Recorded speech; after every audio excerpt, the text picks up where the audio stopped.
प्रवेश करते हैं। और ये पूरा जो भगवत गीता है ये महाभारत के भीष्म पर्व में और 25 से लेके 42 नंबर अध्याय के अंतर्गत में अवस्थित है। 18 अध्याय उसके अंतर्गत में, वहीं से उठा करके भगवत गीता को अलग किया।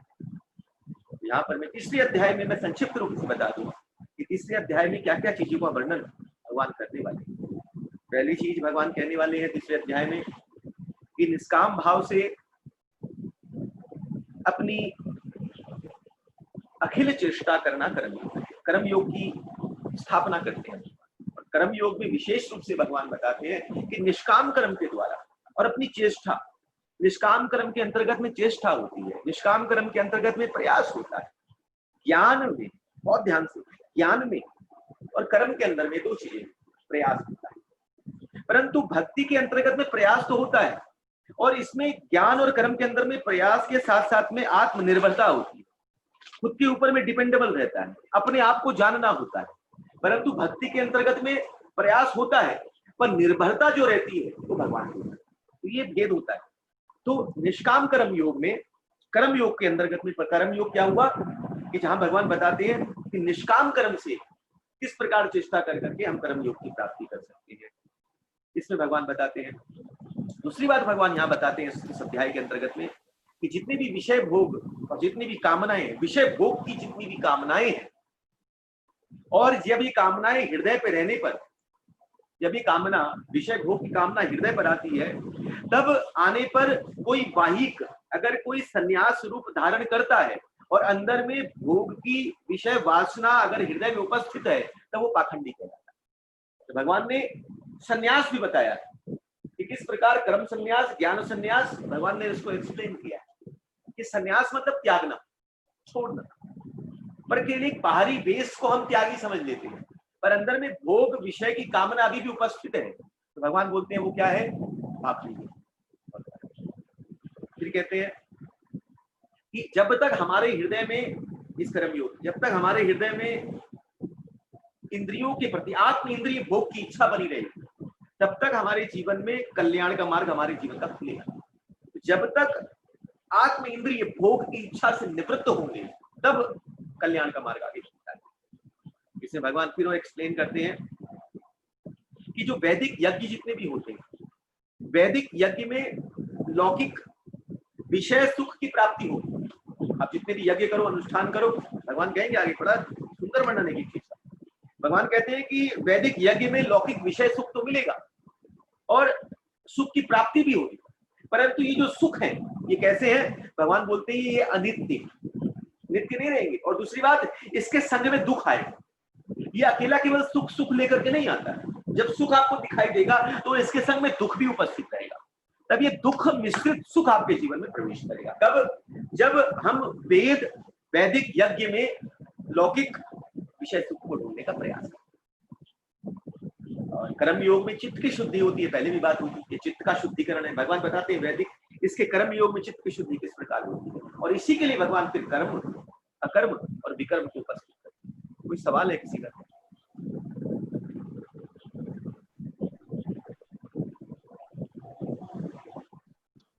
कोई कुछ पूछना चाहता है?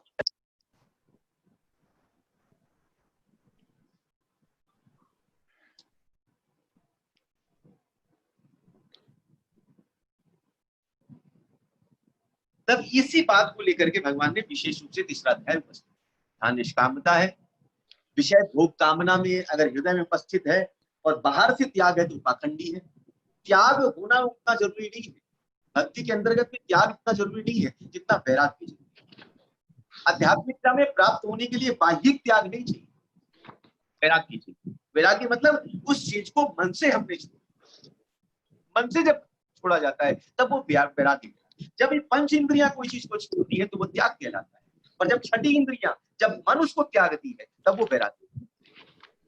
वैराग्य राग द्वेष कहाँ रहता है, राग द्वेष हृदय में रहता है, मन में रहता है। तो मन से जब वो राग निकल जाए तो वो वैराग्य। मन से राग, मन में, अब वो राग न रहा वो वैराग्य मिला, मतलब मन में वो चीज अब उपस्थित नहीं रही, वो वैराग्य मिला। भगवान तीसरे अध्याय में इस बात को विस्तारित करते हैं कि इसके अंतर्गत अब थोड़ा सा हम समझे कि भगवान कर्म योग बताते हैं, कर्म क्या है। ज्ञान क्या है, इसलिए इनको थोड़ा सा समझेंगे तो बात समझ आएगी। क्योंकि अब प्रवेश कर रहे हैं ये इन साधनों के पीछे जिनके द्वारा उस आध्यात्मिकता की प्राप्ति हो सके। तब भगवान की प्राप्ति की जो साधन मार्ग है, साधन मार्ग भगवान बोलते हैं कि 3 प्रकार के साधन, कर्म योग, ज्ञान योग, ये 3 योग है, कर्म योग, ज्ञान योग और भक्ति योग। पर आगे भगवान इस बात को एक्सप्लेन करते हैं, अन्य शास्त्र और टीकाएं एक्सप्लेन करती हैं कि ये 3 साधन तो है, पर इन साधनों में केवल एकमात्र साधन भक्ति योग ही केवल एकमात्र साधन, बल्कि जो ज्ञान है, और ध्यान से समझिएगा, जो ज्ञान योग है और जो कर्म योग है, ये दोनों भक्ति के अनुगत्य, भक्ति के पूरक पीछे चलते। ऐसे समझ लीजिए, या दूसरी भाषा में समझना हो तो कि भक्ति योग की जो प्रथमावस्था है वो कर्म योग है। द फर्स्ट स्टेज ऑफ भक्ति, दैट इज कर्म योग। जो भक्ति की कुछ उन्नत अवस्था, मतलब उस कर्म योग से थोड़ा ऊपर उठ जाती है, जिसको मध्यवर्ती अवस्था कहा जाता है, वो ज्ञान योग।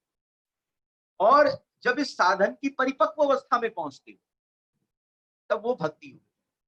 तो 3 योग हुए, ज्ञान योग, कर्म योग, भक्ति योग। तो कर्म योग प्रथमावस्था, ज्ञान योग मध्यवर्ती अवस्था और भक्ति योग परिपक्व अवस्था। तो साधन ये है भक्ति भी। कर्म योग योग कब है, जब वो भक्ति का अनुगत्य ग्रहण करती है, वरना वो कर्म योग नहीं कहलाएगा। आगे और एक्सप्लेन करूंगा इसको, कर्म योग किसको कहते हैं संक्षिप्त में, मतलब बहुत ज्यादा डिटेल में नहीं, पर एक लैंग्वेज में जहां आपको कर्म योग समझ में आ जाए कि कर्म योग कहते हैं इसको। ज्ञान योग जहां पर मैं एक आश्रय ज्ञान का लेकर भक्ति जब प्राप्त होती है तब वो ज्ञान योग कहलाता है। और भक्ति योग मतलब पूर्ण रूपेण परिपक्व अवस्था, जहां पर मैं अन्य अभिलाषिता शून्यम ज्ञान कर्मणामृतम, जहां पर ये दोनों चीजों भी अनावृत हो जाते हैं या आवृत हो जाते हैं, उस अवस्था को क्या कहते हैं, भक्ति योग कहते हैं। तब यहाँ आचार्य टीका में कहते हैं, देखिए वेद में जो भगवत भक्ति मिश्र कर्म दिया गया है, वेदों में क्या दिया गया है कि भगवत भक्ति मिश्र कर्म, मतलब जो कर्म जिसके अंतर्गत में भक्ति भी है। तो ऐसे कर इस भक्ति युक्त कर्म करने से क्या होता है, हमारा चित्त का शुद्धिकरण होता है। और ध्यान से समझिएगा, और चित्त का शुद्धिकरण होने से क्या होता है, चित्त और उचित क्या क्या हमारे लिए ये चित्त है, चित्त वस्तु क्या है और अचित्त वस्तु क्या है। नहीं समझ में आए, रिक्वेस्ट है सबसे पूछ लीजिए, यहाँ पर जो चीज नहीं समझ में आए रिक्वेस्ट। हेलो मियाऊ मियाऊ हेलो जी।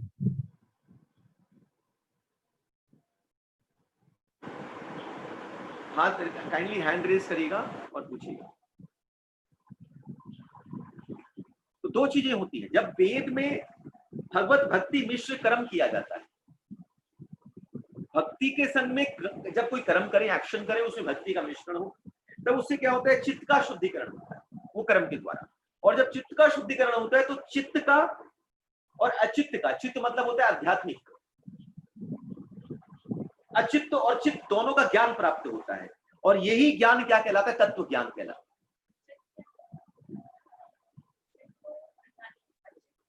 चित्त जगत, 2 चीजें हो गई। चित्त जब शुद्ध होगा तो चित्त अचित्त का ज्ञान होगा, अंदर का चित्त जब शुद्ध होगा।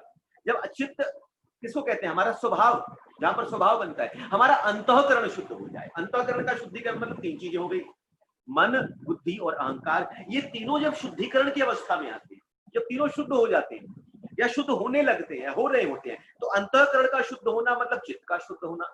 जब ये चित्त शुद्ध हो जाए तब क्या होता है, चित्त का शुद्धिकरण से क्या होगा, हमारे अंदर में इस संसार रूपी अचित्त का और आध्यात्मिकता के चित्त का ज्ञान प्राप्त होता है। इसी को कहते हैं तत्व ज्ञान। तो कर्म योग का लक्ष्य क्या है, 2 है, पहला चित्त का शुद्धिकरण और दूसरा तत्व का ज्ञान।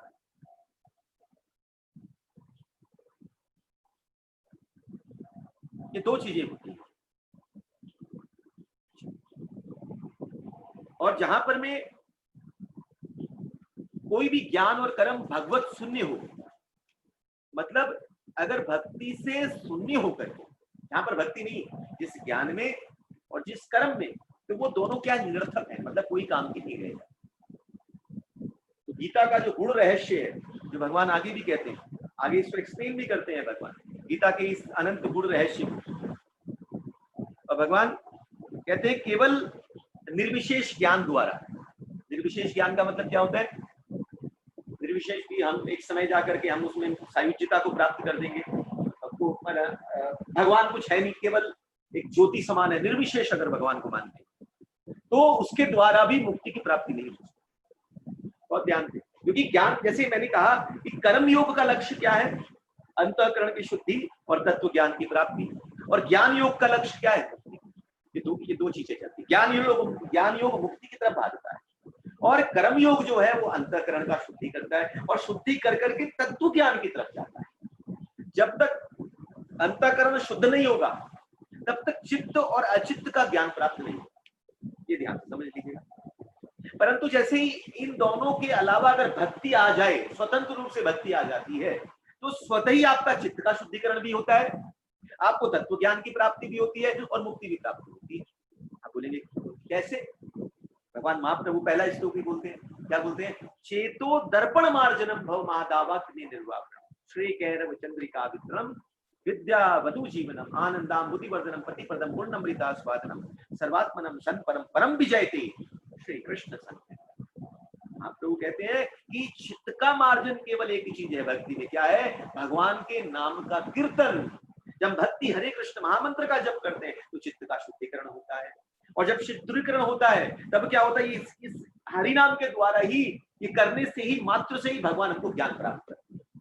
भगवान कहते हैं, भगवान गीता में आगे कहेंगे कि जो ज्ञान है, बुद्धि जो देने वाला हूं वो मैं देता हूं। जो भक्ति करता है, ददाति बुद्धि योगम, मैं देने वाला हूं जो बुद्धि प्रदान करता है। ये ध्यान रखिएगा। तो केवल थोथा ज्ञान लेकर के, निर्विशेष ज्ञान लेकर के मुक्ति की प्राप्ति नहीं हो सकती। अब सुनिए, ज्ञानी चार प्रकार के होते हैं, ध्यान से समझ लीजिएगा इसको। बात क्लैरिटी में देना चाहता हूं क्योंकि आगे इसको एक्सप्लेन नहीं करूंगा। ज्ञानी चार प्रकार के होते हैं। पहले है जो केवल ज्ञान से मुक्ति की प्राप्ति करना चाहते, भक्ति नहीं चाहते, केवल ज्ञान चाहिए, उससे मुक्ति चाहिए, तो उनके हाथ में कुछ भी नहीं लगता है, न ज्ञान लगता है और न ही भक्ति लगती है और न ही मुक्ति लगती है। तीनों चीजों में कुछ नहीं प्राप्त। पहला पॉइंट है, इसको याद रखिएगा। पहला, ये चार ज्ञानियों की दशा। पहला, जो केवल मुक्ति चाहते हैं, भक्ति नहीं चाहते हैं, उनको ना भक्ति मिलती है ना मुक्ति मिलती है, और ना उनको ज्ञान मिलता है, उनको कुछ प्राप्त नहीं होता। और दूसरे जो है वो ये जानते हैं कि भक्ति के बिना ज्ञान नहीं प्राप्त होता, तो वो क्या करते हैं कि भक्ति करते हैं और ज्ञान अर्जित करते हैं, पर जैसे ही ज्ञान आ जाता है भगवान को माया मानने लग जाते हैं। भगवान को मानते हैं कि भगवान भी माया के अंतर्गत में आते हैं, भगवान भी माया में आके फंसते हैं। जैसे कृष्ण अवतार हुआ, कृष्ण भी भगवान क्या हुए? माया में आकर के फंस गए, उनका भी जन्म हुआ, उनका भी मरण हुआ। मतलब भगवान के अंदर भी माया दृष्टि रखना, माया का भाव रखना, तो उनके अंदर ये भाव आ जाता है। और जैसे ये भाव आता है, भक्ति क्या हो जाती है? भगवान को जैसे ही माइक मानने लगे, माया का स्वरूप मानने लगे, माया में बद्ध मानने लगे, तब क्या हो जाता है? भक्ति अंतर ध्यान हो जाती है। और जैसे ही भक्ति अंतर ध्यान होती है, ज्ञान नष्ट हो जाता है, ज्ञान खत्म। तो इनके हाथ में भी क्या होता है? कुछ नहीं लग पाता है। हाँ, थोड़ा तक तो ज्ञान आता है, थोड़ा सा ज्ञान प्राप्त होता है, परंतु वो एक सीमा तक आकर के फिर नीचे घर से गिर जाता है। ये दूसरी अवस्था हुई। पहली अवस्था में कुछ प्राप्ति नहीं हुआ, दूसरी अवस्था में प्राप्त हुआ, पर भगवान को माया स्वरूप मानने के कारण क्या हो गया? वो भक्ति तो गई, और साथ में जब भक्ति गई तो साथ में ज्ञान को लेकर के चली गई।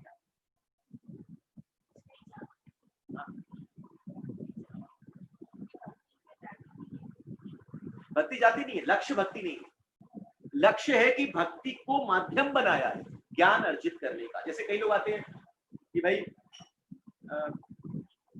कथा में नहीं, ऐसे आते हैं भाई कथाओं के अंदर पहुंच जाते हैं, हो क्या रहा है, क्या बोलना है, क्या एक होता है कि केवल हमको ज्ञान चाहिए, ज्ञान के लिए बैठते हैं, भक्ति नहीं चाहिए, केवल ज्ञान चाहिए।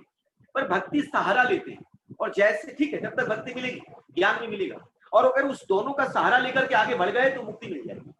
पर उन्होंने क्या किया? जैसे ही ज्ञान प्राप्त हुआ, ज्ञान थोड़ा मिला, भक्ति को छोड़ दिया, माया भगवान को समझने लगे माया का स्वरूप है, और जैसे ही समझा भक्ति जैसे ही भक्ति निकलती है फिर ज्ञान खर्रा करता था, कुछ काम करता। तीसरी अवस्था है, भक्ति लिया, और भगवान को विशुद्ध भी माने कि भगवान आध्यात्मिकता में सर्वश्रेष्ठ है, भगवान को माया का स्वरूप नहीं मान रहे, भगवान को आध्यात्मिकता का चरम शिखर मान रहे हैं, विशुद्धता माया रूप में देख रहे हैं, परंतु मुक्ति चाहते हैं सायुज्य कि एक समय आएगा कि हम भगवान के संग जाकर के मिल जाएंगे। तीसरी अवस्था हुई, भगवान के संग जाकर के मिल जाएंगे। तो भक्ति महाराज ने क्या करती है, भक्ति भी कर रहे हैं, भक्ति भी कर रहे हैं और भगवान को भी मान रहे हैं, परंतु लक्ष्य है सायुज्यता, सायुज्य मुक्ति चाहिए। तो भक्ति महारानी क्या करती है, भक्ति महारानी भक्ति को कर देती है गौण, भक्ति को छुपा देती है, उसके अंदर से भक्ति को खींच लेती है, गौण करके दबा देती है और उसको सायुज्य मुक्ति की प्राप्ति करवाती है। ध्यान से समझिए, ये जो ज्ञान योग है, जहां पर में जिसका लक्ष्य मुक्ति है वो यहां पर आ जाते हैं। अगर इस दो ऊपर की स्टेज में गए तो उनको मुक्ति तक की प्राप्ति नहीं। तीसरी स्टेज में भक्ति का सहारा जब तक रहेगा और तब भक्ति महारानी की कृपा से, और कोई की कृपा नहीं, भक्ति महारानी की कृपा से, भक्ति महारानी क्या करती है, उस ज्ञान योगी के अंदर भक्ति को तो गौण करती है और फिर सायुज्य मुक्ति की प्राप्ति करती है। और चौथी अवस्था जहां पर में होती है, जो भक्ति को ही सब कुछ मान करके और उसके मूलक ज्ञान लेने का प्रयास करते हैं, वो सर्वश्रेष्ठ। जैसे हम भगवत गीता लेते हैं, भगवत गीता क्यों पढ़ रहे हैं, हम भगवत गीता इसलिए पढ़ते हैं क्योंकि हमको भक्ति में आगे बढ़ना है, हमारा लक्ष्य भक्ति है, हम हरिनाम करते हैं, हमको लगता है कि इस ज्ञान के द्वारा अपने आप को थोड़ा पहचान करके और भगवान की भक्ति हम किस प्रकार और कर सकते। जब ये लक्ष्य रहता है, भक्ति की प्राथमिकता रहती है, ज्ञान पीछे उसका सहयोगी मात्र रहता है, केवल केवल केवल रहता है, तब भक्ति आगे बढ़ती है। परंतु केवला भक्ति, विशुद्ध भक्ति कब होती है, जब ज्ञान कर्म अनावृत, जब ये दोनों अनावृत, जब ये दोनों भी आकर के जब लुप्त हो जाते हैं, गुप्त होकर के बैठ जाते हैं, इस दोनों चीजों की भी जरूरत नहीं होती है, पर अनावृत हो जाते हैं, रहते हैं पर उसकी कोई आवश्यकता नहीं। अब जैसे मीरा है, जैसे सुदामा है, कितने कितने एग्जाम्पल्स आपको मिले। भागवत बोलेंगे ध्रुव महाराज है, ध्रुव महाराज को जब भगवान की प्राप्ति हुई, ध्रुव महाराज भगवान को देख करके कहे कि भगवान मुझे कुछ ज्ञान होता तो आपकी स्तुति कर पाते। और जैसे ही भगवान ने देखा, दृष्टि डाली और अपने मुख के लगे हुए शंख पांचजन्य को जब ध्रुव के कपोल पर छुआया, तो ऐसी ज्ञान जागृत होगी, ऐसी स्तुति कर डाली कि महाराज बड़े से बड़े ऋषिगण भी देख करके चकित, आश्चर्यचकित कर पाए ध्रुव स्तुति के अंदर। प्रहलाद 5 वर्ष का बालक क्या जानता है, जो पूरे महाराज सभी जितने भी विषयी भोगी लोग हैं, राक्षसों के मध्य अवस्थित एक 5 वर्ष का बालक। नरसिंह देव जी आते हैं और क्या स्तुति करते हैं प्रहलाद महाराज, बड़े बड़े वहां पर में ब्रह्मा, रुद्र, बड़े बड़े ऋषिगण, गंधर्व, चारण सब खड़े हैं, चारों तरफ से घिरे पड़े हैं। आप पढ़िए प्रहलाद महाराज की स्तुति, उसके पहले बाद में देखिए कौन कौन स्तुति कर रहा है, ब्रह्मा जी कर रहे हैं, रुद्र कर रहे हैं, प्रजापति कर रहे हैं, वहां पर में गंधर्व कर रहे हैं, चारण कर रहे हैं, कौन कौन नहीं है जो स्तुतियां कर रहे हैं। और जो प्रहलाद महाराज ने कह दिया है, जो भक्त प्रहलाद ने कह दिया है, वो बात कोई नहीं कर पाया। कौन सा ज्ञान दिया था, कौन था उनको शिक्षा देने वाला है, कोई नहीं था। जब भक्ति आती है तो साथ में वो प्रेम उस ज्ञान को लेकर के आता, पर उसके पीछे भक्त नहीं भागता है कि मुझे बहुत ज्ञानी बनना है, उसके पीछे नहीं भागता। ये 4 तरह के होते हैं। पहला, इसको मुक्ति, इसको ज्ञान चाहिए पर भक्ति नहीं चाहिए, उसके लिए कुछ हाथ मिलता ही नहीं, ना ज्ञान मिलता है ना कुछ नहीं। दूसरे हैं जिसको पता है कि भक्ति से ही ज्ञान मिलेगा, भक्ति के पीछे भागते हैं, पर जैसे ज्ञान मिलता है भक्ति को छोड़ते हैं, और जैसी भक्ति छूटती है, भगवान को माया एक समझते हैं, भक्ति छूटती है, और जैसी भक्ति छूटती है ज्ञान अंतर ध्यान। और तीसरी अवस्था है जो भक्ति और इसको मान करके आगे तो बढ़ते हैं, भगवान को भी सर्वोपरि मानते हैं, परंतु सायुज्यता चाहिए। जैसे आता है ना भाई, कई ऐसे हैं ब्रह्मलीन, परमात्मा लीन, तो उनको सायुज्यता तो प्राप्त होती है, भक्ति है पर सायुज्यता मिलती है, पर भक्ति कहीं ना कहीं जाकर के गौण होती है तब जाती है। चौथी अवस्था परम भक्ति के अंतर्गत में, जहां पर भक्ति होती है और पीछे पीछे उस भक्ति को आगे बढ़ाने के लिए जो लिया जाता है वो ज्ञान है। ये 4 प्रकार के भक्ति। तो ज्ञान को प्राप्त करने के लिए क्रम के अगर अनुसार चले, सबसे पहले निष्काम कर्म करें, फिर कर्म संन्यास करें, और फिर ज्ञान द्वारा ज्ञान सिद्धि परायण हो जाए। और जब भक्ति जागृत होती है तो ज्ञान संन्यास कर हो जाता है।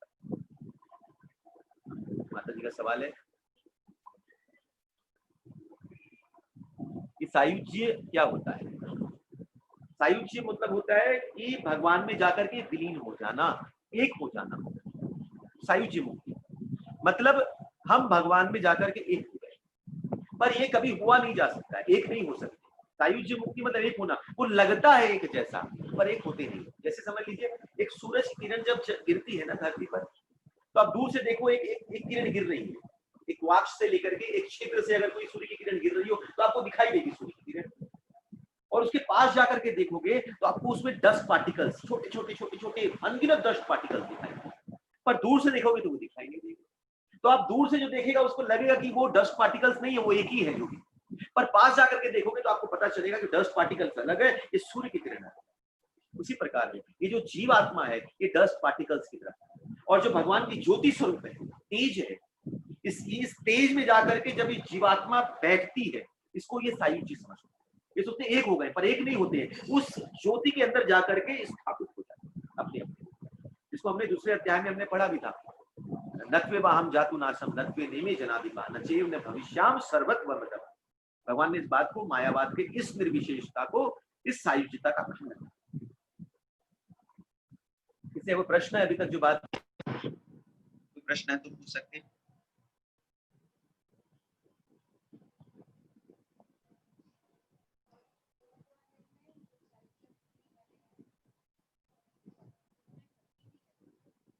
भक्ति रहती है, सायुज्य वाले भक्ति करते हैं, तभी सायुज्य। अगर मुक्ति चाहिए आपको तो भक्ति करनी पड़ेगी, पर जब मुक्ति लक्ष्य हो जाता है तो भक्ति क्या करती है, भक्ति महारानी अपने आप को कौन करती है, पर्दे में कर देती है, छुपा देती है, क्योंकि तुझे चाहिए कुछ, तब उसको क्या करती है, मुक्ति दे देती है, सायुज्यता दे देती है, खुद कौन, भक्ति नहीं। क्योंकि भक्ति स्वतंत्र है, भक्ति महारानी जब चाहेगी जिसके हृदय में जाएगी, जब चाहेगी। तो निर्विशेष ज्ञान क्या है, निर्विशेष ज्ञान यही है कि हम भगवान में सायुज्यता को प्राप्त करें, भगवान में जाकर के विलीन हो जाएं। निर्विशेष का मतलब है एक समय आए कि हम विलीन हो जाना, भगवान से संग एक आकार हो जाना, इस ये कहलाता है निर्विशेष ज्ञान। ठीक है, ब्रह्मेति ब्रह्मेति परमात्मेति और भगवान। ब्रह्मेति मतलब जो ब्रह्म को मानते हैं, जो ये मानते हैं कि हम और ब्रह्म एक समय एक हो जाएंगे, मिल जाएंगे, ब्रह्मेति। परमात्मेति जो अंदर बैठे परमात्मा का ध्यान करते हैं, परमात्मा। और तीसरा है भगवान एति, जो भगवान की भक्ति करते हैं, सेवा करते हैं भगवान। तीन प्रकार। तो निर्विशेष मतलब वही है जो सायुज्यता प्राप्त करना चाहिए, उसी को निर्विशेष कहते हैं, उसी को ही हम सायुज्य मुक्ति प्राप्त करने वाले ज्ञानी कहते हैं। आप किसी भी रूप में ब्रह्म, ब्रह्मेति भी कह सकते हैं, उसको आप किसी भी रूप में आप नाम, अलग अलग नाम। ठीक है,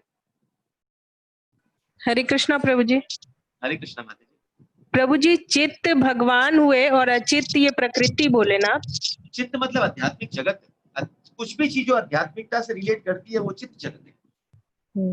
आपका चित्त जगत मतलब आध्यात्मिक जगत, पर चित्त जितनी भी चीजें हैं चित्त से जो रिलेट करती है, जो भगवान से संबंधित है, जैसे आत्मा चित्त है, सभी तो सच्चित आनंद कहलाती है कि नहीं कहलाती? हाँ, चित्त, हाँ। चितात्मकता। तो चित्त तभी है जब वो भगवान से संबंधित है, जिसमें सत्यता है, चित्त है, आनंद है। तो आत्मा भी वो है, परमात्मा भी वो है, भगवान का धाम भी वो है, सारी चीजें उसी रूप में चितात्मक। तो चित्त अचित, अचित मतलब ये चित्त नहीं है, वो अचित कहलाता है। जो संसार है, जो अनित्य है, वो अचित्य है। ठीक है प्रभु जी। माता जी, प्रश्न है?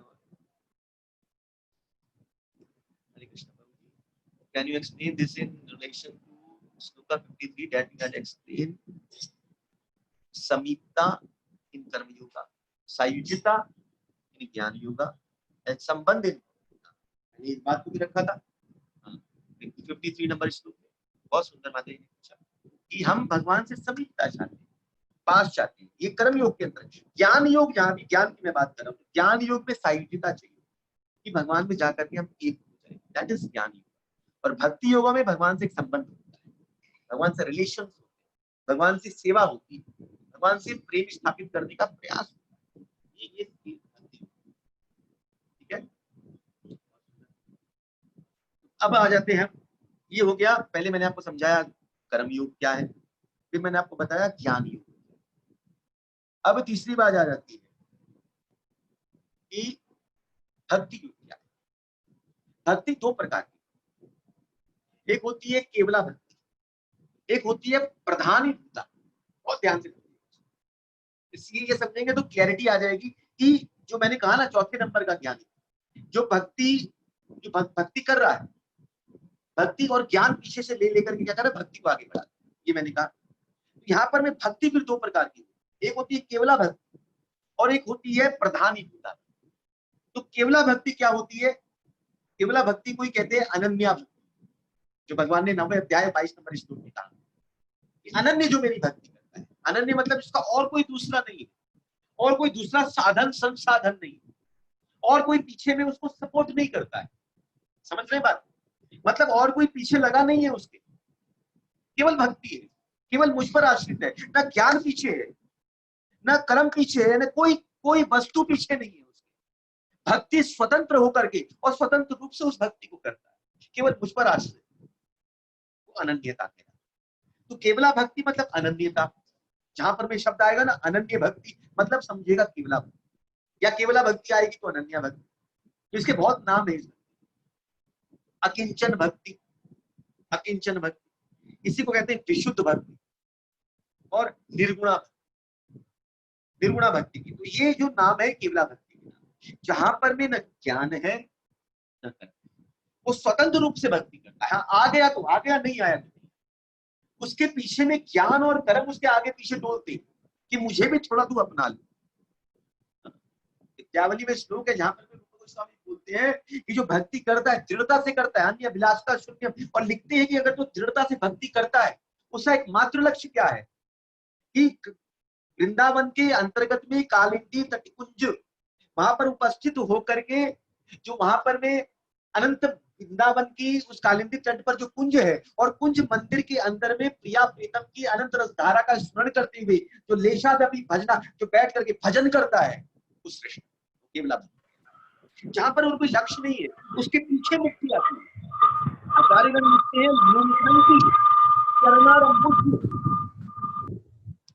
लुंठन्ति चरणारंभुज्य मोक्ष साम्राज्य, बोलते उस भक्त के चरणों में आकर के जो मुक्ति है वो लौटती, कि मुझे अपना ले, मुझे स्पर्श कर दे, बस पूरा स्पर्श, वो उसको ठुकरा देता है, मुक्ति तक की कामना नहीं रह जाती। उसी भक्ति को कहते हैं केवला भक्ति।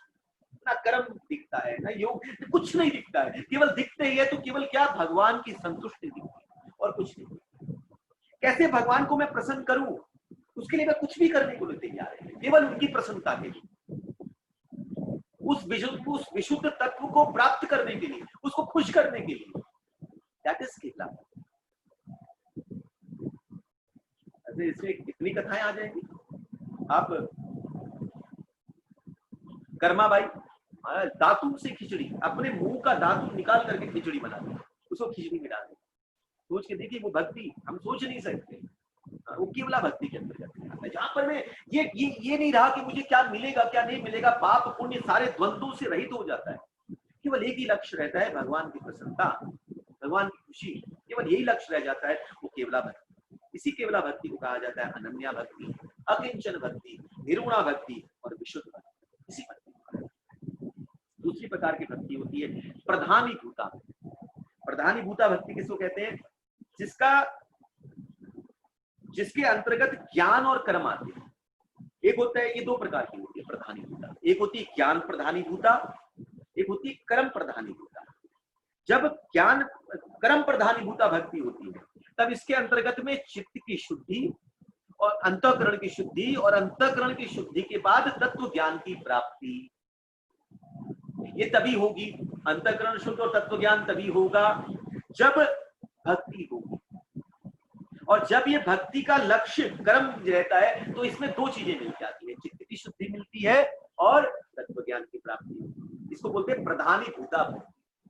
और दूसरी है ज्ञान प्रधानी भूता, जिसके अंदर में लक्ष्य क्या होता है कि हमको मुक्ति की प्राप्ति हो।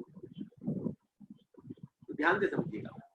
तो जिस कर्म प्रधानी भूता भक्ति का, जिस कर्म प्रधानी भूता का लक्ष्य तत्व ज्ञान है, बात समझिएगा अच्छे से एकदम, बहुत नहीं समझ में आया, 5 बार समझाऊंगा।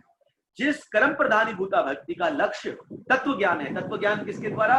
अंतःकरण शुद्धि से तत्व ज्ञान, तत्व ज्ञान। और जिस ज्ञान प्रधानी भूता भक्ति का लक्ष्य केवला भक्ति है, मुक्ति नहीं, केवला भक्ति है, तो ये जो दोनों भक्ति है, ये जो जिस कर्म प्रधानी भूता का लक्ष्य तत्व ज्ञान है, यही कर्म योग कहलाता है। और जिस ज्ञान का, ज्ञान प्रधानी भूत भक्ति का लक्ष्य केवला भक्ति है, कि एक समय ऐसा है कि मैं उस केवला भक्ति को कर पाऊं, उस अनन्य भक्ति को कर पाऊं, वो ज्ञान योग है। समझना ही बात। ज्ञान योग वाला ये नहीं कि मुझे मुक्ति मिल जाए, वो ज्ञान योग नहीं है। ज्ञान योग का लक्ष्य ये हो जाए, ज्ञान योगी तब ज्ञान योगी कहलाता है जब उसका लक्ष्य रहता है कि मुझे केवला भक्ति मिल जाए, मुझे वो अनन्य भक्ति ठाकुर की मिल जाए, मैं वो अनन्य भक्ति को प्राप्त करना चाहता हूं। उस लक्ष्य से अगर ज्ञान लेता है तब वो ज्ञान योग है, कोई शुद्ध भक्ति नहीं है। अभी तो केवला भक्ति मिलेगी तब होगा योग। तो इन सारी चीजों को जो सहायक है, 18 प्रकार की विद्याओं का वर्णन किया गया है। ये 18 प्रकार की विद्याएं हैं जिसके द्वारा ये सारी चीजों की प्राप्ति होती है। 18 प्रकार की विद्या कौन कौन सी है? 4 वेद हैं, जिसमें ऋग्वेद, सामवेद, यजुर्वेद, अथर्ववेद। 6 प्रकार के छंद होते हैं, इसमें शिक्षा, कल्प, व्याकरण, निरुक्ति और ज्योतिष, ये 6 प्रकार के छंद आते हैं। और इसके अलावा 8 प्रकार के वेदांग इसमें आते हैं, मीमांसा, न्याय, धर्मशास्त्र, पुराण, आयुर्वेद, धनुर्वेद, गंधर्व वेद और अर्थशास्त्र। ये 8 प्रकार के वेदांग आते हैं। वेदांग मतलब वेदों के अंग। इन सबको मिलाकर के 18 प्रकार की विद्याएं होती हैं। और इन 18 प्रकार की विद्याओं में विशेष रूप से कर्म योग और ज्ञान योग और भक्ति योग को विस्तारित किया गया है। कर्म योग क्या है? इसी के द्वारा सारी चीजें उपस्थित होती हैं, सारे ज्ञान, सारी चीजें, सारे शास्त्र इसी के ऊपर में आता है। ये 18 विद्याएं कहलाती हैं जिनके द्वारा ज्ञान मिला। 4 वेद, 6 छंद और 8। क्लियर? कोई सवाल किसी का?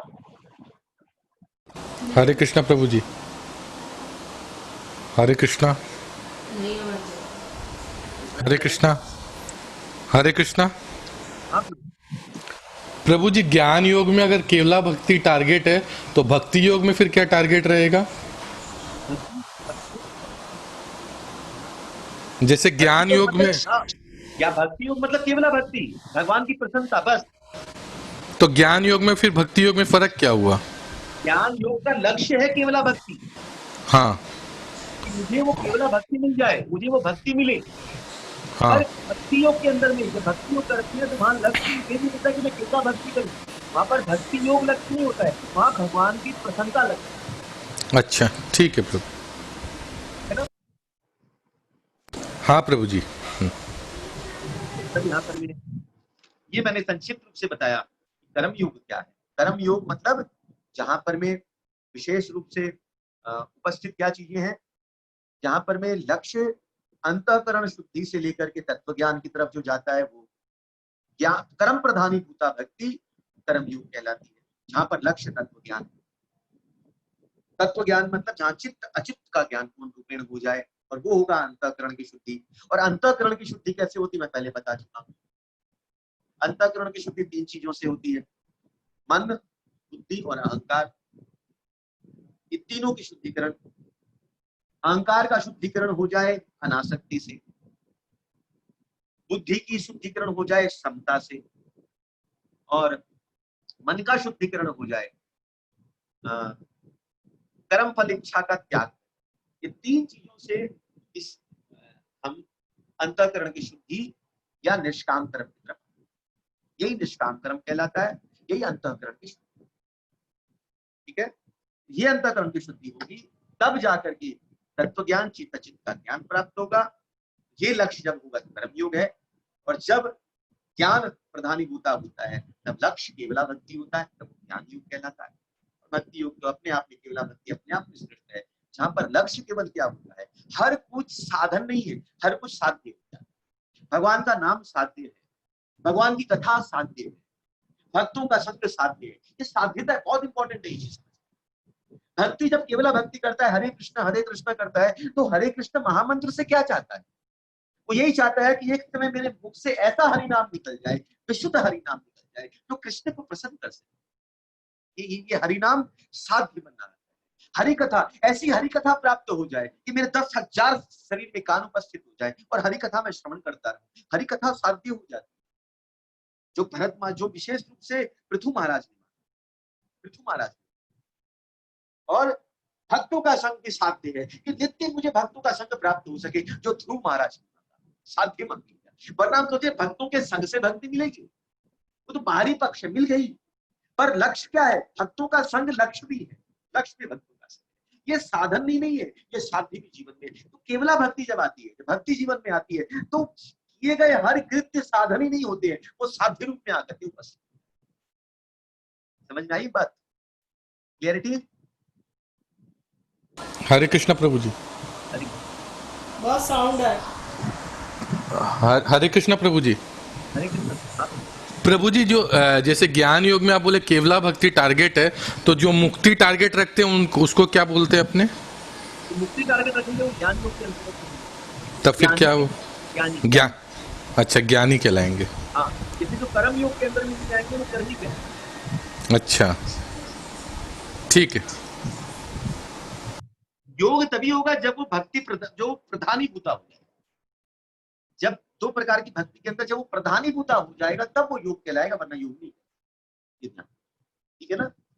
तो भगवान यहाँ पर में कर्म योग, ज्ञान योग, योग बता रहे हैं। योग मतलब ही है वो भक्ति का सहारा लेना, वरना वो योग नहीं। हम प्रवेश करते हैं तीसरे अध्याय के अंतर्गत। तीसरे अध्याय में अर्जुन भगवान से पूछता है, अर्जुन वाच जायसी चेत कर्मणे मता बुद्धि जनार्दन तत्किं कर्माणि घोरम नियोजयसि केशव। बड़ा सुंदर अर्जुन पूछता है, हे जनार्दन, हे केशव, यदि आप बुद्धि को सकाम कर्म से श्रेष्ठ समझते हैं, बुद्धि को सकाम कर्म से श्रेष्ठ समझते हैं, तो भगवान दूसरे अध्याय में इसी बात को विस्तार की, फिर आप मुझे घोर युद्ध में क्यों लगाना चाहते? जिज्ञासा ऐसी हो कि महाराज सामने वाला गुरु भी चौंक जाए कि आप कुछ डाला, ऐसी चीजें। मतलब इससे लगता है कि कितनी दृढ़ता से वो ग्रहण कर रहा है जी, ये ऐसा होना चाहिए। अर्जुन पूछता है, भगवान आप एक तरफ बोलते हो कि बुद्धि से सकाम कर्म श्रेष्ठ है, भगवान कह भी रहे हैं। 2.49 खोल करके देखिए आप, दूसरे अध्याय का 49 नंबर श्लोक आप बोलिए। ये धनंजय 49 नंबर में कहते हैं, भगवान दुरेण हवम कर्म बुद्धि योगन धनंजय। भगवान कहते हैं भक्ति के द्वारा समस्त गृहित कर्मों का त्याग करो और उसी भाव से भगवान की शरण ग्रहण करो। जो व्यक्ति अपने सकाम कर्म को भोगना चाहते हैं वो कृपण है। भगवान बोले कृपण है, वो खत्म है। तो आपने बताया, जगह जगह बताया है, व्यवसाय आदमी का बुद्धि, इसमें भी भगवान बताते हैं जिसकी बुद्धि व्यवसाय आदमी का हो जाए वो अनंत अनंत शाखाओं में नहीं विभाजित होता है। ये भी हमने पढ़ा था। व्यवसाय आदमी का बुद्धि समाध होना विद्यति, भोग ऐश्वर्य वाला भी हमने। तो बुद्धि योग, बुद्धि जो है, अर्जुन पूछता है यदि आप बुद्धि को सकाम क्रम से श्रेष्ठ समझा रहे हैं, बता भी रहे हैं, तो फिर मुझे आप घोर युद्ध में क्यों लगाना चाहते हैं? फिर मुझे बुद्धि योग भक्ति योग पकड़ा दीजिए ना, फिर मुझे क्यों इस योग से निकाल करके, बात समझेगा। बुद्धि योग मतलब आपने व्यवसाय, भक्ति योग बता दिया और आपने बताया भक्ति योग श्रेष्ठ है, बता भी दिया भगवान ने दूसरे अध्याय कि भक्ति योग श्रेष्ठ है अर्जुन। फिर आप भक्ति योग मुझे क्यों नहीं करने दे रहे हैं, मुझे युद्ध क्यों करवा रहे हैं? मुझसे बोलते भक्ति कर, बुद्धि योग कर, भक्ति कर, क्यों मुझे सकाम कर्म में इस युद्ध के अंदर फंसाने का काम कर? सवाल कितना अच्छा अर्जुन ने पूछा है। और यहाँ पर अर्जुन ने भगवान के सामने दो नाम रखे, एक रखा बुद्धि जनार्दन, एक कहा जनार्दन कहा, और दूसरा कहा नियोजसी केशव, केशव कहा और जनार्दन। तो अर्जुन ने जनार्दन क्यों कहा? जनार्दन का मतलब क्या होता है? एक अर्थ होता है जनार्दन का, जन नामक असुर का जिसने मर्दन किया हो, मारा हो, जनार्दन कहलाता है। तो बोलते अर्जुन बोलते हैं भगवान आपको जनार्दन है, आपको पीड़ा देना, जन को पीड़ा। एक होता है जनार्दन मतलब जन रूपी राक्षस का वध करना, उसको पीड़ा देना, और दूसरा जन का मतलब होता है समाज, जो लोग हैं, कटाक्ष कर रहा है जनार्दन। भगवान आपको दूसरे जन को, जनों को पीड़ा देने में बड़ा मजा आता है, आप पीड़ा देते। और जब आप और पीड़ा कैसे देते हो? आप अपने आदेशों के द्वारा, अपने आदेशों के द्वारा। आप मुझे कहते हो युद्ध कर, आज हम भी तो बोल सकते हैं, भगवान हमको बोल देते खाली भक्ति करो, ये सब गृह जो हमारा गृहस्थ जीवन है इसको त्याग दो। हम क्यों भाई क्यों करें इसको? जब भगवान शुद्ध भक्ति बोल रहे हैं तो छोड़ देते हैं, मन की तरफ चले जाते हैं, क्यों हमको यहाँ रहना है? ये बात अर्जुन भगवान, जब आपने बुद्धि योग को बता दिया श्रेष्ठ है, तो सकाम कर्म में क्यों घुसा रहे हो? क्यों हमको संसार के झंझमेलों में फंसा करके बैठा दिया? जनार्दन का क्यों? जनार्दन का कि आपका जो आदेश है वो आदेश हम लोगों को, जनों को पीड़ा देता है, और हम ऐसे हैं कि इन आदेशों को अनदेखा भी नहीं कर सकते, हमको मानना पड़ता है। क्यों मानना पड़ता है? तब दूसरा नाम बोला केशव। केशव नाम, केशव का मतलब क्या है? एक अर्थ है उसने केशी नाम राक्षस को मारा, पर यहाँ पर अर्जुन तो कहता है केशव का अर्थ क्या हो गया कि क शब्द है ब्रह्मा जी के लिए, ध्यान से, क शब्द ब्रह्मा जी के लिए, ईश, ईश जो शब्द है वो है शिव जी, और जो वह शब्द है वह मतलब जो इन दोनों को वश में करता है वो केशव। इसको वश में करे क, और ईश को जो वश में करता है वो केशव कहलाता है। क्या मतलब ब्रह्मा, ईश मतलब शिव, और उन दोनों को जो कंट्रोल करता है वो केशव। इसमें शास्त्र में श्लोक है कि क इति ब्रह्मणो नाम ईशा अहम सर्वदेहिनाम आवाम त्वांग संभूतो तस्मात् केशव नाम भातः।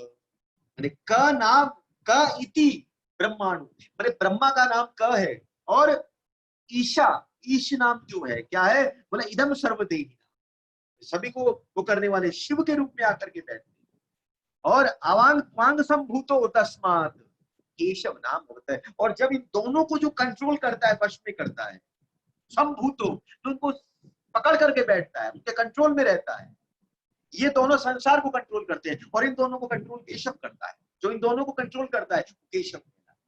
आपकी बात को ठाकुर हम अनदेखा भी नहीं कर सकते, आप तकलीफ भी देते हो, अनदेखा भी नहीं कर सकते। अर्जुन का सवाल तो श्रेष्ठ था, आप सोच करके देखें, भगवान यही बोल देते भाई भक्ति कर, बाकी छोड़ जंजाल, क्या रखा है युद्ध में, जीतहार में, सबको भक्ति करा दो, काम खत्म हो गया। पर नहीं, भगवान यहाँ पर में सवाल तो सही है, परंतु इसमें एक बात बहुत गहन समझनी है। भक्ति है, हमारे पास 4 प्रकार के धर्म है, मैंने पहले भी समझाया। पहला धर्म है परिस्थिति जन्य धर्म, उसके ऊपर जो है वर्णाश्रम धर्म, उसके ऊपर है मानव धर्म, और सबसे सर्वश्रेष्ठ कौन सा धर्म? सबसे सर्वश्रेष्ठ है भक्ति धर्म। करेक्ट। सर्वे पुंसा परो धर्म, परो धर्म कौन सा धर्म? भक्ति अदोक्षज अहेतु की प्रतिहता स्वयात्मा प्रसिद्ध्यति, श्रीमद् भागवतम कहती सर्वे पुंसा परो धर्म, परो धर्म मतलब सर्वश्रेष्ठ धर्म, बाकी धर्म नीचे वाले धर्म। भगवान इसी धर्म को अभी तो पकड़ने कह रहे हैं, बहुत ध्यान से समझिएगा। अर्जुन कहता है भगवान आप जब इसको पकड़ने भक्ति की बात कर रहे हैं तो मुझसे युद्ध क्यों करवा रहे हैं? भगवान बोल रहे इसी बात को समझना चाहिए कि हमको भी जीवन, जब तक इसको, इस भक्ति को दृढ़ता से नहीं पकड़ ले, जब तक वो अनन्यता नहीं आएगी, जब तक वो केवला नहीं आएगी, केवला भक्ति नहीं उपस्थित होगी, तब तक अपने इस चीजों को त्याग नहीं सकते। जब तक पूर्ण रूपेण भगवान की शरणागति नहीं हो जाए, केवल भगवान के ऊपर आश्रित नहीं हो जाए, तब तक कुछ नहीं छोड़ा जा सकता। अर्जुन बिना केवला भक्ति प्राप्त किए मोह में ग्रसित होकर के छोड़ करके भक्ति प्राप्त करना चाहता है, वो गलत हो जाता है। जैसे समझ लीजिए कि हम घर से परेशान हो जाए और परेशान होकर के बोले इस परेशानी से अच्छा कि वृंदावन जाके रहे, तो वो जो त्याग हुआ ना, वो त्याग हुआ, वैराग्य नहीं हुआ, आपने मन से नहीं छोड़ा है, आपने केवल कष्टों के कारण उस चीजों को छोड़ने का प्रयास। तो अर्जुन भगवान की विशुद्ध भक्ति प्राप्त नहीं किया है। मैं इस गीता के माध्यम से, तो भक्त ही है पूर्ण रूप से, पर यहाँ के माध्यम से मोह में फंसा हुआ है अर्जुन, परंतु छोड़ने की बात करता है कि भगवान आपकी पूर्ण रूप में भक्ति कर, पर नहीं, भगवान बोलते हैं जब तक तू प्राप्त नहीं करेगा तब तक तुझे क्या करना पड़ेगा? इन 3 धर्मों का पालन करना पड़ेगा, परिस्थिति जन्य धर्म भी, वर्णाश्रम धर्म भी, और उसके ऊपर मानव। पर जब तू ऊपर भी आके भक्ति मूलक में भी आकर के बैठता है, तभी भी तुझे ये नीचे के 3 कृत्य अपने आप ही छोड़ना नहीं पड़ेगा। अगर आज समझ लीजिए जो हमारे गुरुजन हैं, जो आचार्य गण हैं, अगर वो केवल भक्ति करते तो हमारे पास एक ग्रंथ हमारे पास उनकी टीकाएं, आज प्रभुपाद अगर नहीं होते, प्रभुपाद ने इतना प्रचार नहीं किया होता, तो हमारे पास कहां से भक्ति प्राप्त हो पाती, हम नहीं कर पाते भक्ति प्राप्त। तो भक्ति, जब विशुद्ध भक्ति भी प्राप्त हो जाए, तभी भी परिस्थिति जन धर्म भी करना पड़ता है, तभी भी वर्णाश्रम धर्म का पालन भी करना पड़ता है, और तब भी मानव धर्म का पालन। त्यागना नहीं हो सकता, त्याग कभी नहीं हो सकता है, पर सर्वश्रेष्ठता उसकी, ये ध्यान रखिए। तो ये विशेष रूप से। तो अर्जुन जो सवाल पूछ रहा है, अब अर्जुन वही जवाब चाहता है। अब ध्यान से समझिएगा, अर्जुन क्या चाह रहा है कि मैं युद्ध नहीं करूं। अर्जुन का सवाल क्या है, इनडायरेक्टली घूमता के वहीं आ गया कि भगवान मैं युद्ध करना नहीं चाहता। इसे तो पूछा है कि भगवान जब ये सब समझाया तो युद्ध में क्यों लगाते हो, मतलब युद्ध करना नहीं चाहता। तो हमारे जीवन में भी क्या होता है, हम दो तरह के सवाल करते हैं। एक सवाल जिज्ञासा ऐसी रखते हैं कि हम पहले से उम्मीद रखते हैं कि उसका जवाब ऐसा ही आना चाहिए। अगर वैसा जवाब नहीं आता है तो वो अच्छा नहीं लगता। कितनी बार आप देखेंगे आपके जीवन में कोई आपसे सवाल पूछता है तो पहले से एक्सपेक्ट करता है कि यही जवाब होना चाहिए। अगर आपने उस जवाब को वैसा नहीं दिया, उनके मुताबिक नहीं दिया, तो उनको अच्छा नहीं लगता है, वो तर्क वितर्क करने लगता है। तो अगर जहां पर में अगर आप किसी के सामने अपनी जिज्ञासा, अपने प्रश्न को रखते हो, सवाल रखते हो, तो वहां पर में अगर हम अपने मुताबिक चाहते हैं कि वक्ता हमारे मुताबिक जवाब दे, तो हमारी कमजोरी, कायरता है। ये बात दो चीजें बता रहे, यहाँ पर एक्सपेक्टेशन ये है कि हमारे मुताबिक हमको जवाब मिले, ये कायरता है। और जहां पर में जब जिज्ञासा या प्रश्न किए जाएं और वक्ता का जो जवाब है, जो बोलने वाले का जो जवाब है, वो अनुकूल हो या प्रतिकूल हो, उसके हिसाब से अनुकूल हो, वो जैसा चाहता था वैसा हो या वैसा नहीं हो, उसको वो ग्रहण करता है। अगर ग्रहण करता है और अपने जीवन में उसका पालन करने का प्रयास करता है, वो वीर व्यक्ति है। ये उसकी तो कायरता और वीरता। पर जब जीवन में कायरता आती है, बहुत ध्यान से, जब कायरता आएगी तब क्या होता है, बुराई अच्छाई का चूल्हा पहन करके सामने। जैसे अर्जुन में जब ये कायरता आई, कायरता तो आई, तभी तो अपने हिसाब से भगवान से जवाब चाहता है, तभी तो यही चाहता है कि भगवान ये बोल दे कि तू युद्ध मत कर, बस खाली इतना ही सुनना चाहता है।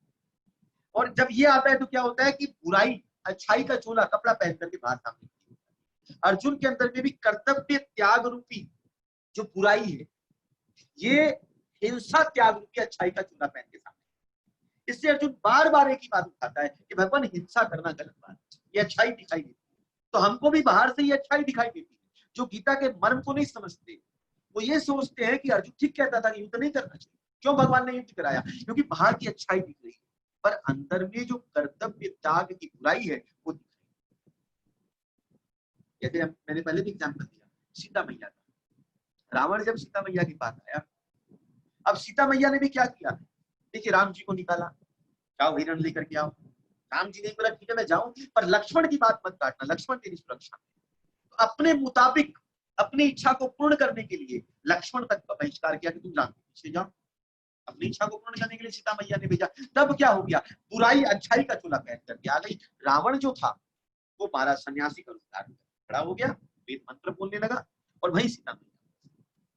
ये जीवन में जब होता है, जब हम अपने मुताबिक, इसलिए जब भी सत्संग में बैठे, जब भी कहीं कुछ वैष्णव के संग बैठे, संतों के मध्य बैठे, और जब कोई बात रखनी हो, तब इस चीज का ध्यान रखना चाहिए कि वो जब कोई बात बोलते, जब कोई शिक्षा दे रहे हो, आपने कोई जिज्ञासा रखी और शिक्षा दे रही हो, तो उस शिक्षा को ग्रहण करने का प्रयास पहले से उसके अपने हिसाब से उसके आंसर को लेकर के मत बैठिए कि मैं केवल यही सुनना चाहता हूँ या सुनना चाहता हूँ, भाई आप यही बोल दीजिए बस, और फिर उसका नहीं, वो नहीं, आपके अनुकूल हो या आपके प्रतिकूल हो, उस बात को ग्रहण करने का।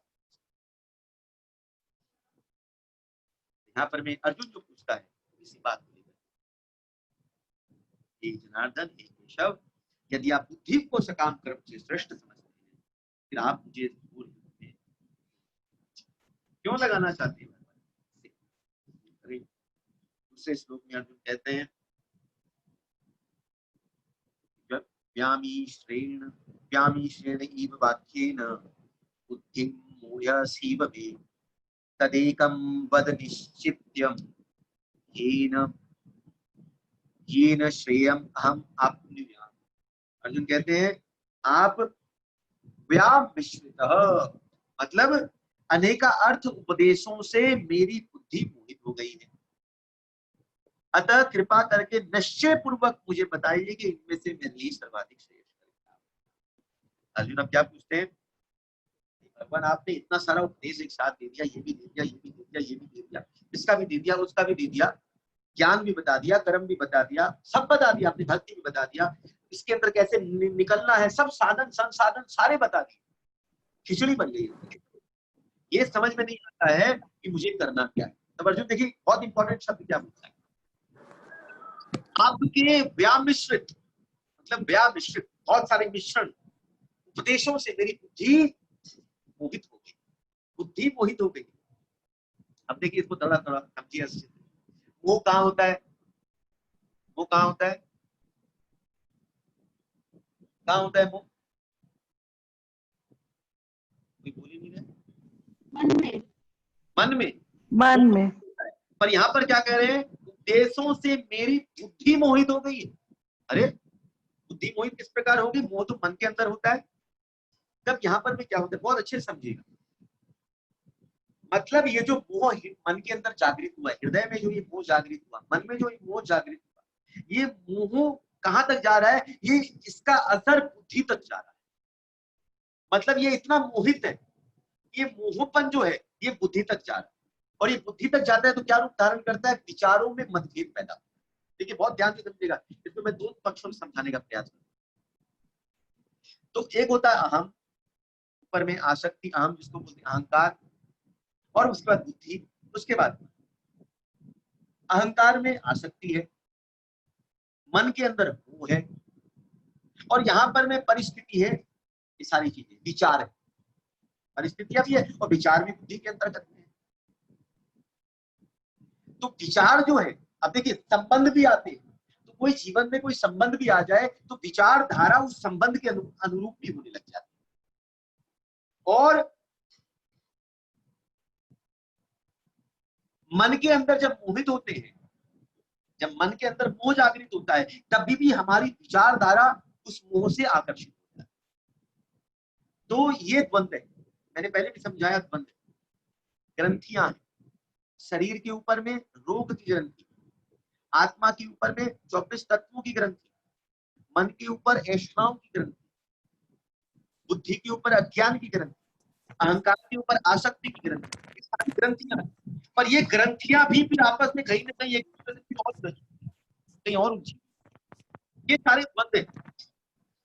आसक्ति, ध्यान से समझिएगा, आसक्ति और मोह के मध्य में विचारों का द्वंद्व है। नहीं समझ में आई बात? हरे कृष्णा,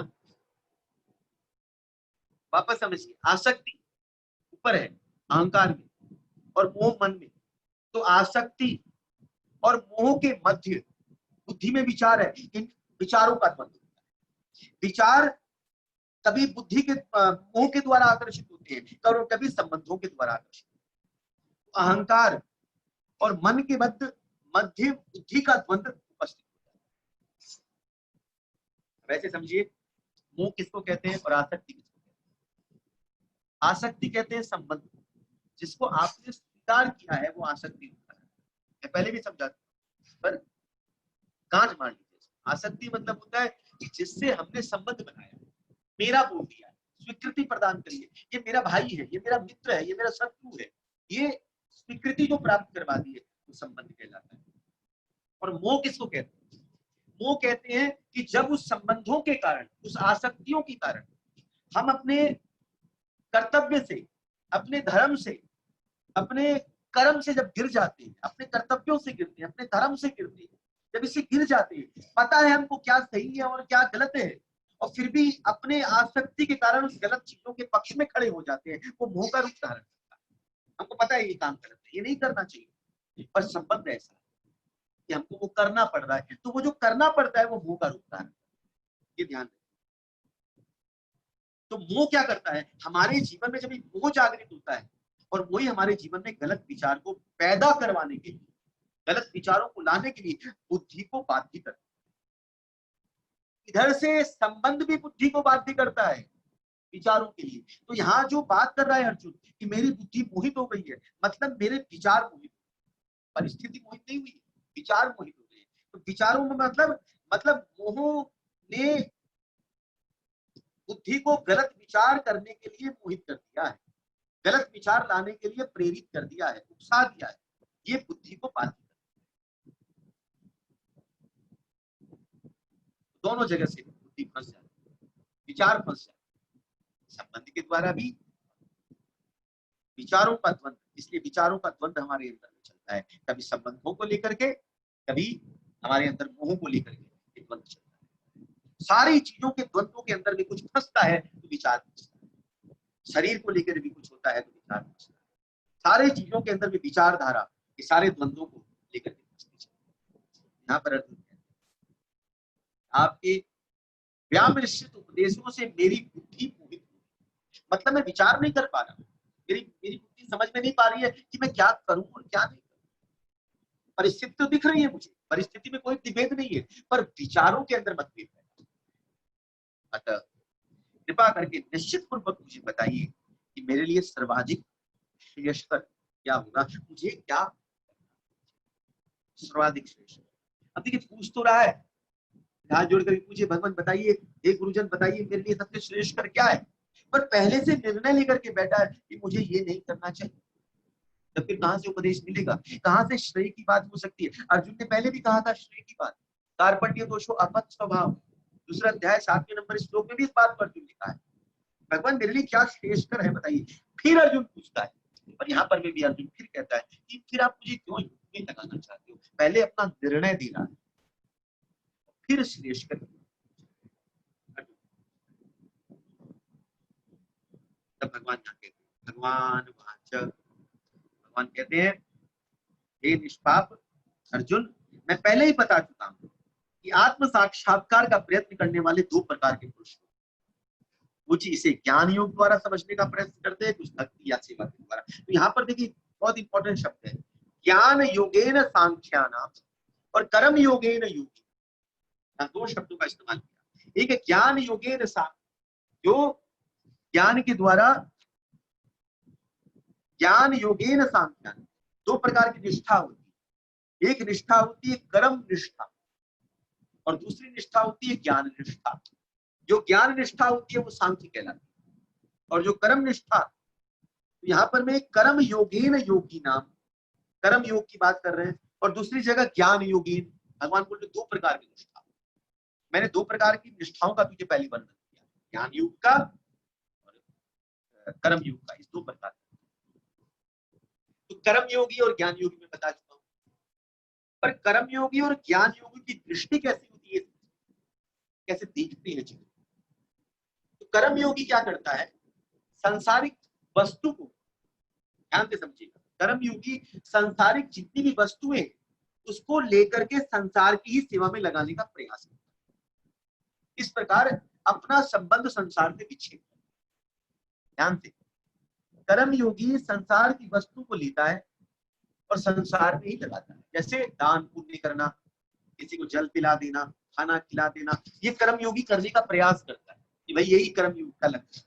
परंतु इसमें भक्ति, कर्म योगी कब होता है, जब इसके अंदर भक्ति जोड़ती है। अब जैसे समझ लीजिए इस्कॉन के अंदर में भोजन व्यवस्था चलती है, तो भोजन खिला रहे हैं, वो कौन सी व्यवस्था हो गई, कर्म योगी व्यवस्था, जहाँ पर भोग की प्रसाद खिलाया जाता है लोगों को, पर उनका लक्ष्य भरण पोषण है, परंतु भक्ति का सहारा है, क्योंकि भगवान का भोग लगाया हुआ खिला रहे हैं। तभी क्या हो गया, कर्मयोग हो गया। संसारिक वस्तु को संसार की ही सेवा में लगाना, ये कर्मयोग की दृष्टि होती है। ज्ञान योग की दृष्टि क्या होती है कि संसार से विच्छेद करना, अपने आप को दूर कर लेना और अपने स्वरूप में आकर के, मतलब संसार से कोई लेना देना नहीं, आत्म साक्षात्कार, मैं आत्मा हूं और इसी के ऊपर में स्थित हो जाना, ये ज्ञान योगी की दृष्टि। ज्ञान योगी संसारिक, कर्म योगी संसारिक वस्तु को संसार में लगाता है, ज्ञान योगी संसारिक चीजों से विच्छेद, अपना संबंध तोड़ता है, संसारिक वस्तु से भी और संसार से, दोनों चीजों से अपना संबंध। पर भक्ति योगी क्या करता है, संसार को भी और सांसारिक वस्तु को भी। सांसारिक वस्तु को संसार में नहीं लगाता और केवल आत्म संसार से विच्छेद भी पैदा नहीं करता है, बल्कि दोनों को लेकर के, संसार को और सांसारिक वस्तु को, दोनों को भगवान की सेवा में लगाता है। ये भक्ति योग का ज्ञान योग समझ लीजिए। ज्ञान योग, कर्म योग संसारिक वस्तु संसार में लगाना, ज्ञान योगी संसारिक वस्तु संसार का से विच्छेद पैदा करना, संबंध को अपना तोड़ देना, भक्ति योगी संसारिक वस्तु और संसार को लेकर के भगवान की सेवा में लगाना। ये तीन। हाँ, सेकंड वाले का आप देखते हो कि जो ज्ञान योगी संसार से कोई लेना देना नहीं, संसार में संबंधों को छोड़ देते हैं, वस्तुओं को त्याग देते हैं। अब जैसे हम पकड़े दिगंबर, दिगंबर, श्वेतांबर, जैनी, अगर हम एक पंथ को पकड़ करके एग्जाम्पल दे, वो ज्ञानी ज्ञान लेते हैं, वो ज्ञान लेकर के केवल एक लक्ष्य क्या उनका कि मुक्ति मिले, निर्वाण मिले। आप पूछिए उनसे, आप जैनी से क्या चाहिए, बोले निर्वाण चाहिए, मोक्ष की प्राप्ति चाहिए, मोक्ष मिल जाए। पर क्या करते हैं, अब जो संसार से कोई लेना देना नहीं, विरक्त हो जाते हैं और संसारिक वस्तुओं से भी विरक्त, उनके अंदर में कठोर साधना है, तप है, चोट है, शरीर पर कष्ट है, उसको फर्क नहीं पड़ता है, क्योंकि वो सोचते हैं ये करेंगे तब जाकर के मोक्ष की प्राप्ति।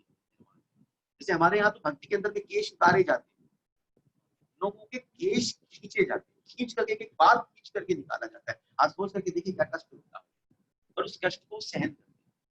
क्यों सहन करते हैं? क्योंकि संसार से मतलब कोई ये कष्ट आएगा और जाएगा, इससे कोई तो संबंधों को तोड़ने का प्रयास। ठीक है, तो ये कर्म योगी, ज्ञान योगी। यहाँ पर भगवान कहते हैं मैंने ये समझाया है, यहाँ पर मैंने दो उदाहरण, दो प्रकार की निष्ठाएं बताई, एक कर्म निष्ठा युक्त भक्ति और एक ज्ञान निष्ठा। ये दो प्रकार की निष्ठा। तो जहां पर कर्म निष्ठा है वहां पर में क्या है, ध्यान से समझिएगा। वहां पर में अच्छा पहले ज्ञान निष्ठा समझ लीजिए। ज्ञान निष्ठा के अंतर्गत में क्या होता है, जहां पर में अंतःकरण शुद्ध हो चुका है, तत्व ज्ञान प्राप्त हो चुका है, तत्व ज्ञान प्राप्त हो गया है, मैं चित्त अचित का ज्ञान प्राप्त होकर के और वो ज्ञान की तरफ बढ़ गया, ज्ञानी की तरफ बढ़ गया, ये ज्ञान निष्ठा। अंतःकरण शुद्ध, बहुत इंपॉर्टेंट, अंतःकरण शुद्ध हो गया और तत्व ज्ञान की प्राप्ति हो गई, वो ज्ञानी के ज्ञान निष्ठा, मतलब ज्ञान के प्रति निष्ठा हमारी जागृत हो गई। और दूसरा है कर्म निष्ठा, जिसको इस दोनों चीजों को निष्ठाओं को इसी श्लोक में विश्वनाथ चक्रवर्ती पाते हैं, इसलिए मैं दूसरा है कर्म निष्ठा। कर्म निष्ठा में क्या होता है, अंतःकरण अभी भी अशुद्ध है, अभी शुद्ध हुआ नहीं है, और ज्ञान में अधिरूढ़ में असमर्थता पे ज्ञान के लिए उपाय ढूंढते हैं। मतलब अंतःकरण अशुद्ध है और अंतःकरण को शुद्ध कर करके उस तत्व ज्ञान को प्राप्त करने का प्रयास चल रहा है, वो कर्म निष्ठा के। ज्ञान निष्ठा में अंतःकरण शुद्ध हो गया, तत्व ज्ञान की प्राप्ति, और कर्म निष्ठा के अंतर्गत में अंतःकरण अभी भी अशुद्ध है और उसके अशुद्धता के कारण तत्व ज्ञान की प्राप्ति नहीं हुई, परंतु लक्ष्य जो है वो तत्व ज्ञान है, लक्ष्य जो है वो तत्व ज्ञान है, वो कर्म निष्ठा। कर्म निष्ठा में अंतःकरण अशुद्ध, लक्ष्य तत्व ज्ञान। ज्ञान निष्ठा में अंतःकरण शुद्ध और तत्व ज्ञान की प्राप्ति, ये दो भेद। दूसरा है कर्म निष्ठा में संसार की प्रधानता है, कर्म निष्ठा में संसार की, तभी तो संसार की वस्तु लेके संसार में लगा रहे, संसार की प्रधानता है, और ज्ञान निष्ठा में खुद की प्रधानता। मुझे मैं अपने में आके स्तुत होना, इस मैं की प्रधानता वहां पर है। सांख्य योग में यही, मैं सांख्य का डेफिनेशन समझा रहा हूँ सांख्य की दृष्टि से, क्योंकि भगवान बोलते ज्ञान योग है ना, सांख्य ज्ञान की दृष्टि। जो कर्म निष्ठा वाले हैं वो कहते हैं न बुरा करना चाहिए न बुरा चाहना चाहिए, बुरा नहीं, इसलिए वो सेवा में लगते हैं, संसार की सेवा। और जो ज्ञान निष्ठा वाले हैं वो क्या कहते हैं, कर्म निष्ठा वाला कहेंगे बुरा नहीं करना, किसी का बुरा नहीं चाहना, ये कर्म निष्ठा वाले कहेंगे, और ज्ञान निष्ठा वाला बोलेंगे मेरा कुछ नहीं है, मैं कुछ नहीं, कोई बात, मेरा कुछ नहीं और मेरे लिए कुछ नहीं, मैं कुछ नहीं कहेंगे, बोलेंगे मेरा कुछ नहीं और मेरे लिए कुछ नहीं। मेरा कुछ नहीं, मेरे लिए कुछ, आत्मा के लिए कुछ नहीं। ये यहाँ पर ये दोनों आकर के ये दो निष्ठा का वर्णन, ठीक है, निष्ठा। भगवान ये कहते हैं कि अर्जुन, मैं पहले ही बता चुका हूं कि आत्म साक्षात्कार का प्रयत्न करने वाले दो प्रकार के परंतु भक्ति परायण बात दिखती है कि कुछ भक्तिमय सेवा के द्वारा प्रभुपाद ने क्या किया कि इस ज्ञान योगेन के अंदर ही ज्ञान को और कर्म को भक्ति को अलग किया। विश्वनाथ चक्रवर्ती ठाकुर ने दो को अलग किया और भक्ति को अलग किया। भक्ति योगेन के अंतर्गत में क्या होता है, भगवान की केवला भक्ति होती है। लक्ष्य प्रिय नहीं होता है, अंतःकरण की शुद्धि, ये सब नहीं होता है लक्ष्य कि हमारा अंतःकरण शुद्ध हो जाए, उसके बाद जाकर के हमारे अंदर में महाराज तत्व ज्ञान प्राप्त हो, तत्व ज्ञान के बाद में हम जब थोड़ा ज्ञानी बन जाएं, उसके बाद में ज्ञान संन्यास हो जाए, तब जाकर के हम उसको प्राप्त, इतना नहीं होता है। भक्ति के अंतर्गत में बस इतना ही ज्ञान होना कि मेरा वो मैं कौन हूँ, जीवेर स्वरूप हो नित्य कृष्ण दास, मैं उनका दास हूँ। और फिर उनकी प्रसन्नता के लिए हम जो हरि नाम करते हैं, हरि कथा सुनते हैं और बाकी जितनी भी क्रियाएं करते हैं, किसके लिए, उन्हीं के लिए करते हैं, वो भक्ति। वहां पर भी क्या हो गया, कर्म भी भक्ति के अनुसार हुआ, ध्यान से। फिर कर्म भी जो कर रहे हैं किसके लिए कर रहे हैं, भगवान के लिए कर रहे हैं। कथा भी सुन रहे हैं, जो ज्ञान भी ले रहे हैं किसके लिए ले रहे हैं, प्राप्त कर रहे हैं। तब ये क्या हो जाता है, भक्ति का रूप। तब भगवान बोलते मैंने पहले ही बता दिया, ज्ञान योगेन सांख्या, ज्ञान भी बताया और कर्म योगेन योगिना, ये दोनों का मैंने बता दिया है। पर दोनों में कुछ विशेष रूप से कुछ प्राप्त किया जा सकता है। क्या है, कर्म योग और ज्ञान योग में दो चीजें प्रधान होती है, जानना और प्रयास करना। दो चीजें प्रधानता, जानना और प्रयास करना। हम जानते हैं और प्रयास करते हैं। भक्ति योग में जानना भी है, प्रयास करना भी है, पर समर्पण है। समर्पण न ज्ञान योग में है, वहां पर में लालसा है। कर्म योग में लालसा क्या है, अंतःकरण शुद्धि, तत्व ज्ञान की तरफ आगे बढ़े, ये लालसा है। तत्व ज्ञान की लालसा है, ज्ञान योगी की लालसा होती है कि मुक्ति प्राप्ति हो जाए, या लालसा होती है। पर ज्ञान योग कब है, जब केवला भक्ति करते हैं।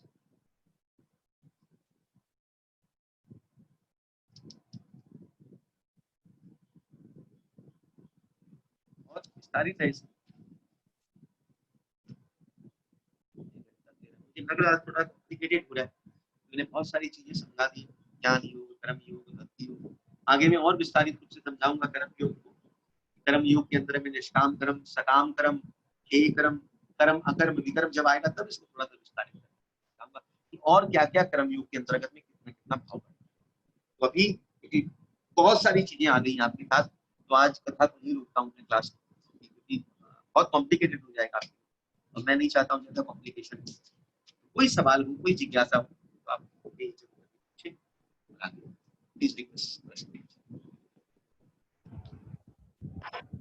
हरे कृष्णा प्रभु जी। हरे कृष्णा।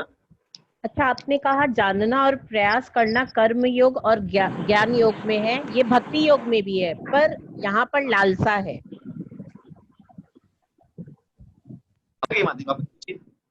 आपने कहा जानना और प्रयास करना कर्म योग और ज्ञान योग में है, ये भक्ति योग में भी है, पर यहाँ पर लालसा है ज्ञान योग और कर्म योग में। लालसा भक्ति योग में भी। अच्छा। लालसा